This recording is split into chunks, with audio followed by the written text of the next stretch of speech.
So we're back then with video number 5 in this new series for Marvel's Midnight Suns. We will look at everything we know so far for the different characters that will be available in the game.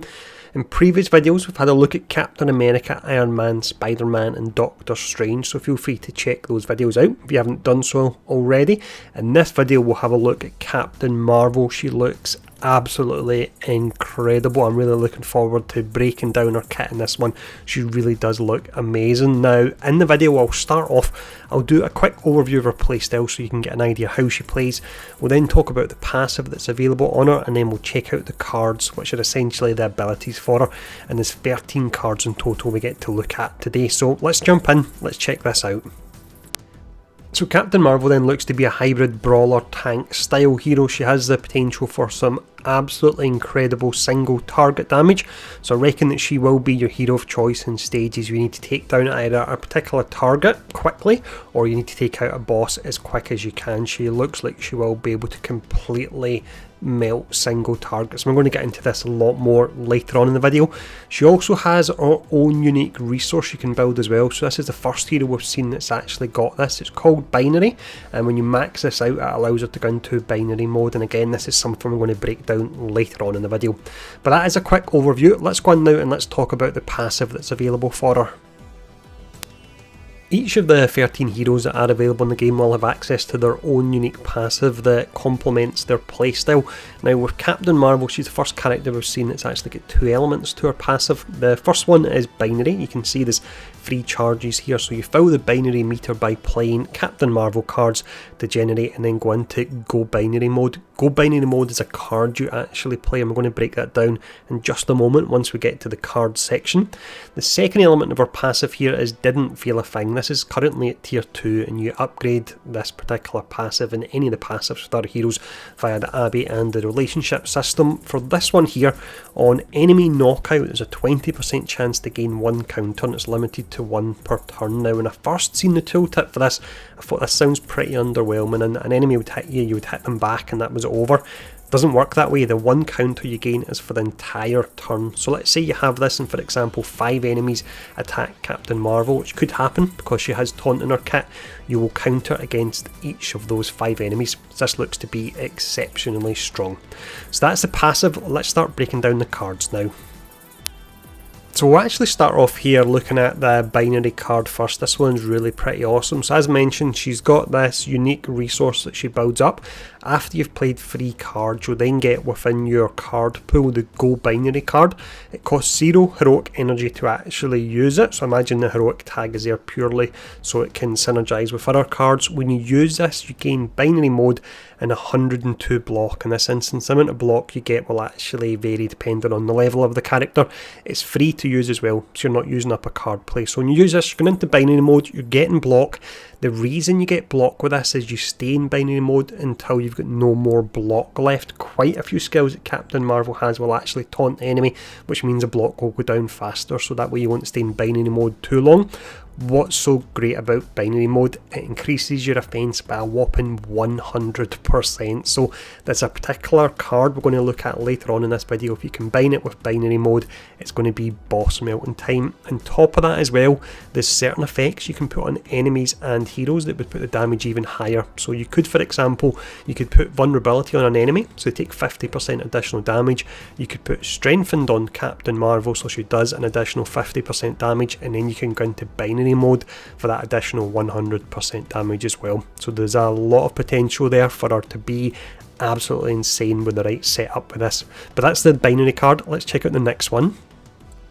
For the remaining cards here, we'll look at them in order of card type. So we'll start by looking at attack, then skill, then heroic cards. The first attack card we'll look at, this is a tier 2 version, it's called Quick Jab. So with this you taunt, and I mentioned a moment ago that's how your binary mode doesn't stay up for too long, because quite a few cards have taunt, meaning you're taking damage and then you'll lose your block.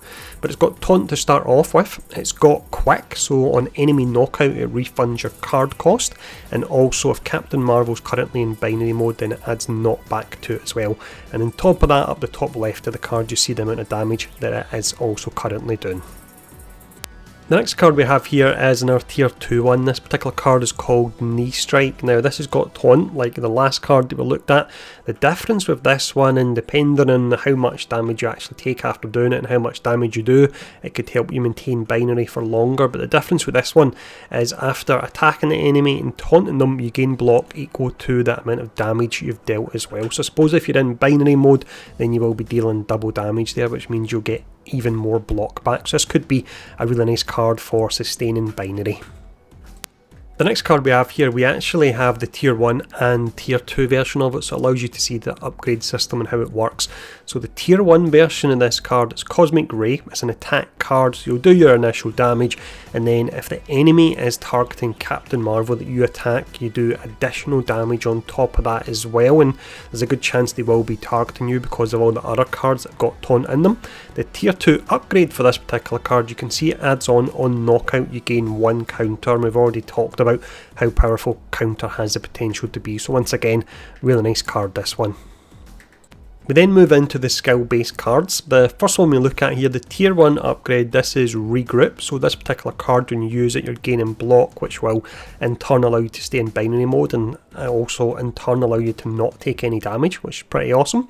If you upgrade it to tier 2, then on top of the block that you're gaining from this, you can actually recover health as well. So a really useful utility card.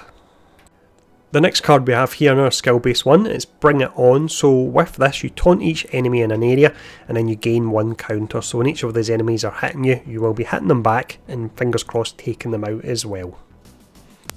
The final skill based card we have here is called One Step Ahead. This particular card looks to be set up, I'm pretty sure, to allow you to go into binary mode faster, because to go into binary mode you need to play Captain Marvel cards, and with this card, when you draw it, then you will draw Captain Marvel cards until you have 3 of them in your hand, and you only need 3 energy to go into binary mode. So this looks to be what this card is set up for. But let's finish up, let's check out the heroic cards. With the heroic cards, these are more powerful cards that require heroic energy. You can see the amount of heroic energy required up the top left. So this card here, it's Photon Beam. It requires 3 heroic energy.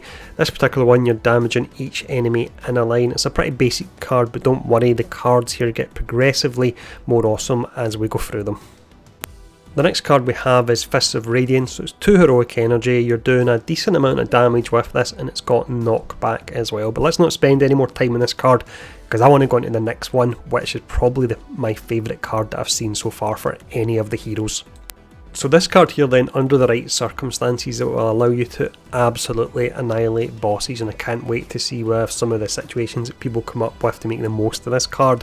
So the card in question, it's a tier 2 version of it, it's called Rain of Blows. Heroic card, it does a nice amount of damage on its own. As you can see, it costs 3 heroic energy.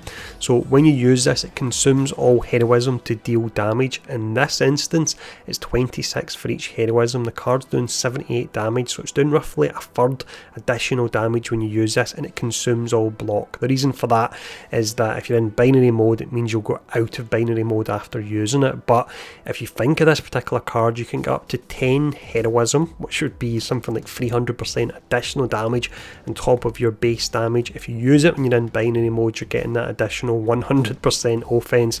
And then earlier on in the video we talked about adding Strengthen to Captain Marvel for 50% extra damage, and then vulnerability to enemies so they take 50% more damage. All in, this card is going to be absolute bonkers, and I can't wait to see some of the videos people come up with when they're one-shotting bosses with it. So the final card we're looking at here, I normally keep the most powerful one to last, but I don't see this card being more powerful than the one we looked at a moment ago. This is a legendary card you get when you max out the relationship with the particular hero. So it's called Supernova. We've got 2 tiers for this card. The first tier, you damage each enemy in an area, so you explode and you do damage. The second tier upgrade for this is an increased area of effect, so it does look like it will be pretty nice, but I think, to be honest, that last card we look at overshadows just about everything else in our kit. It really does look that good. So that is everything we know so far for Captain Marvel. I was thinking that she probably would be a single target style character, and without a doubt she is. And once again, I cannot wait to see what people can come up with in regards to the single target damage that she will be able to do. There's maybe some other heroes that could buff her even further before she fires off that card that I'm completely obsessed with. But let me know what you think of her in the comments below. If you enjoyed this video, take the time to hit the like, share and subscribe button, and bear in mind I've done these videos for Captain America, Iron Man and Spider-Man and Doctor Strange. They're all contained within the same playlist. But thanks for tuning in for this. Stay safe. See you all again soon.